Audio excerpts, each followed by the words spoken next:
Prenons maintenant deux exemples. L'exemple 1, on nous dit que la production d'un litre d'alcool facturé à 5 € gonfle la production davantage que la production d'un bien moins coûteux. Le pain, par exemple, à 50 cents. Mais très utile. Autrement dit, l'alcool est plus intéressant pour l'économie d'un pays, mais est pourtant moins utile aux citoyens que le pain. Je pense que ça, on s'est déjà tous fait la réflexion. J'ai même entendu la réflexion il n'y a pas très longtemps, petite anecdote personnelle. Avec la fermeture des commerces non essentiels, j'ai entendu beaucoup de gens se poser la question de pourquoi le rayon d'alcool était ouvert, puisque pour eux, l'alcool n'était pas essentiel. C'est effectivement une question qu'on peut se poser. La question, elle est simple. Économiquement, l'alcool rapporte beaucoup d'argent. Il n'y a donc pas lieu de le fermer. On le déguise en essentiel et en même temps, ça rapporte pour l'économie. C'est d'ailleurs pour ça aussi que des produits très très néfastes sont régulièrement augmentés. Alors, autre réflexion, par exemple sur la cigarette. La cigarette est un produit qui est extrêmement nocif, mais sur lequel il y a énormément de taxes qui rapportent à l'État et qui en plus est un produit extrêmement vendu qui rapporte d'autant plus à l'État.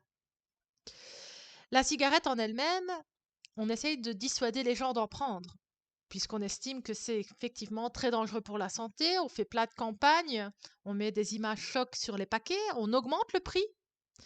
Mais le prix, on l'augmente pourquoi? Pour dissuader les gens ou pour tout simplement faire croire qu'on dissuade les gens, mais en fait on gagne plus d'argent? Ça aussi, c'est un autre débat qu'il appartient à chacun de penser ce qu'il veut. En tout cas, une chose est sûre, c'est que pour un produit nocif, comme notamment la cigarette, les fumeurs le savent, il n'est pas si facile que ça d'arrêter de fumer, même si on augmente le prix. Tant que le corps ne veut pas et la volonté éventuellement pour certains n'est pas là, il reste compliqué à n'importe quel prix d'arrêter de fumer. Est-ce la réelle et bonne façon de diminuer la consommation de cigarettes? Telle est la question. Encore faut-il vraiment vouloir arrêter la consommation de cigarettes au niveau de l'économie, bien sûr. L'exemple 2, la multiplication des intermédiaires commerciaux. Les contrefaçons ou les marchands d'armes ne bénéficient en rien au pays et pourtant leur activité contribue à augmenter la production et le revenu. Un marchand d'armes va gagner de l'argent illégalement, mais il va le réinvestir dans l'économie du pays. Alors on est bien d'accord que c'est un petit peu exagéré, mais c'est la réalité des choses. Tout l'argent qui a été gagné de manière illégale, les personnes qui les ont gagnés vont les réinvestir en s'achetant des bâtiments, en s'achetant des voitures, en s'achetant tout simplement de l'alimentation, en s'achetant des produits de luxe. Bref, cet argent va faire tourner notre économie malgré tout. Et c'est d'ailleurs pour ça que dans certains pays, je ne parle pas du nôtre, mais dans certains pays, la contrefaçon, le commerce illégal n'est pas toujours très fortement puni, car on sait que ça fait vivre le pays et l'économie du pays.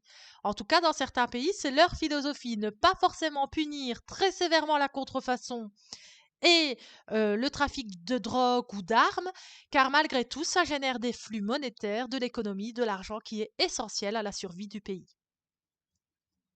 En bref, il est difficile de connaître ce qui se passe réellement dans l'économie d'un pays finalement.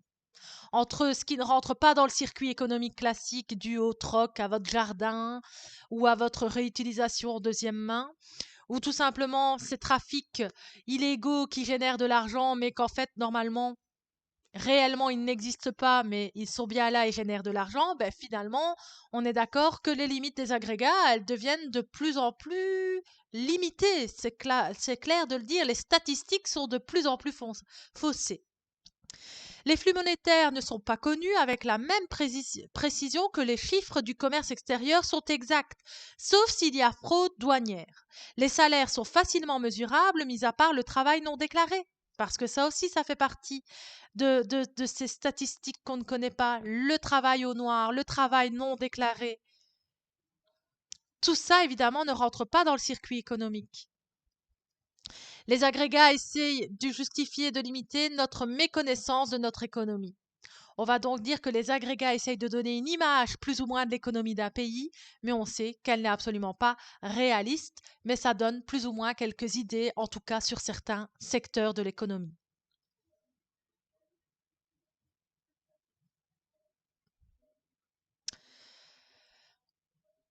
On entame maintenant le chapitre 4, qui va nous parler des facteurs de production. Alors, nous pouvons maintenant distinguer les entreprises des autres agents économiques.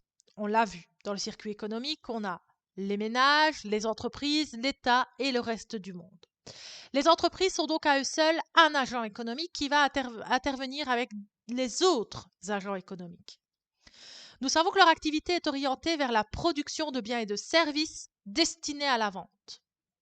Cependant, quels sont les éléments nécessaires à toute entreprise pour assurer une production? Il faut des ressources naturelles, un capital technique et du travail. Alors, c'est les trois facteurs essentiels et indispensables à la production d'entreprise. Les ressources naturelles, autrement dit les matières premières que nous allons utiliser pour la production. Le capital technique, les infrastructures qu'on a besoin pour produire, que ce soit des bâtiments, des machines, des camionnettes, etc. Et le travail, c'est-à-dire la main-d'œuvre de l'homme. Ce sont les trois facteurs nécessaires pour assurer une production de biens et de services. Il est en effet possible de produire dans une technique moderne avec beaucoup de capital technique, avec des machines très perfectionnées, et peu de travail, ou au contraire de manière artisanale avec beaucoup de travail et peu de capital technique, avec des outils rudimentaires. Ça dépend un petit peu de la politique de l'entreprise. Il y a des entreprises qui se revendiquent artisanales et vont donc investir plus dans la qualité et le savoir-faire du travail humain plutôt que dans des machines perfectionnées. Les entreprises maintenant qui vont fabriquer à la chaîne une série de produits, une série de biens, vont elles au contraire investir beaucoup d'argent dans des machines de plus en plus développées et perfectionnées pour avoir de moins en moins de coûts humains et avoir la perfection liée à la machine, c'est-à-dire pour produire vite, en quantité et en plus avec toujours quelque chose de très homogène qui ne change pas. On sait que dans la fabrication artisanale, il peut y avoir des petites différences d'un produit à un autre, puisque c'est fait à la main et que la main de l'homme ne reproduit pas au millimètre près la même chose que sur le produit d'avant. Mais dans les deux cas, travail et capital technique sont nécessaires, effectivement. Qu'on agisse plutôt en production en série ou en artisanat, on remarque que les deux facteurs sont présents. Pas dans la même proportion, mais ils sont tous les deux présents. Il faut souligner que le travail des hommes, les ressources naturelles, le capital sont donc les trois facteurs sans lesquels il ne pourrait y avoir de production. Le travail humain est sans conteste le facteur de production primordial. Comme je l'ai dit quelques slides plus haut, même si on investit énormément dans les machines pour faire intervenir de moins en moins le travail, la main-d'œuvre humaine, il y a quand même quelqu'un qui est là au-dessus et qui va faire fonctionner ces machines. Donc à l'heure actuelle et bien heureusement, l'humain est toujours indispensable. En moindre mesure, parce que plus on avance et plus on remplace l'humain, malheureusement, mais l'humain est quand même toujours bien présent.